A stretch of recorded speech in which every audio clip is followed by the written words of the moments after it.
to defend the country from new attacks. Israel, this is happening at this moment. We can see we can see the aviation forces defending the territory, the national territory, from new missiles that have been launched by the Zionist regime of Israel towards the capital of Iran, Tehran, and also several other cities of the country, that has the purpose mostly to target nuclear facilities of the country and to target residential areas that affect mostly civilian population, but also have the purpose of murdering the main leaders of the country. Let's listen to the sound of these attacks.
As we were mentioning, we are seeing live footage at this moment of air defense in Iran's capital, Tehran, that have been already activated to intercept new Israeli strikes.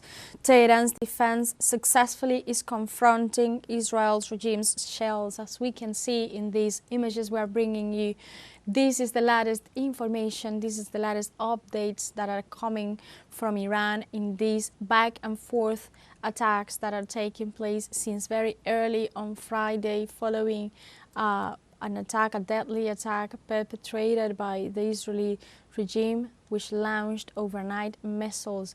Over 100 targets were hit by the missiles, Israel's missiles, on Iranian territory, that killed over 70 people so far. That's the latest figure that we have on.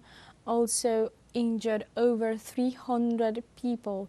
Most of the population have been impacted in one way or another by these tragic events, these deadly attacks that vulnerate the sovereignty and violate the sovereignty of Iran.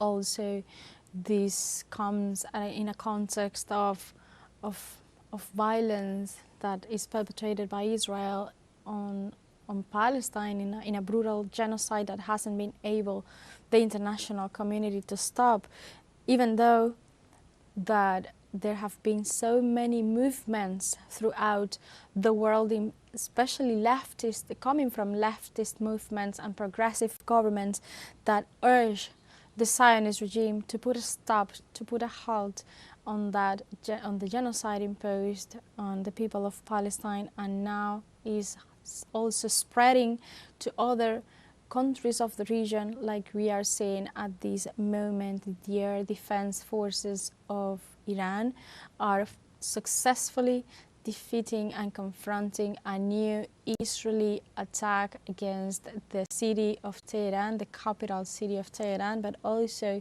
has been targeting other cities throughout the country. Let's recall that the people of Iran wasn't prepared. This was a surprise action that was premeditated in a shameful way, with the complicity of the Pentagon of the US, with the complicity of the US President Donald Trump, and also other Western allies like the UK, for example. Both of those leaders, the Prime Minister of the UK, Starmer, and also the President of the US, Trump, they held a telephone conversation earlier today, and they both agreed that this conflict should be solved in a diplomatic way and in a peaceful way. However, we can see the double standards here, because the US has been providing military assistance to Israel and also has been supporting Israel in its defense of the retaliatory actions that Iran has been performing ever since the country got hit by hundreds of targets of missiles, of Israeli missiles in the country earlier today on June 13th. Also, Iran's Revolutionary Guards say they carried out earlier today attacks against dozens of Israeli targets. Also, there have been so many reactions coming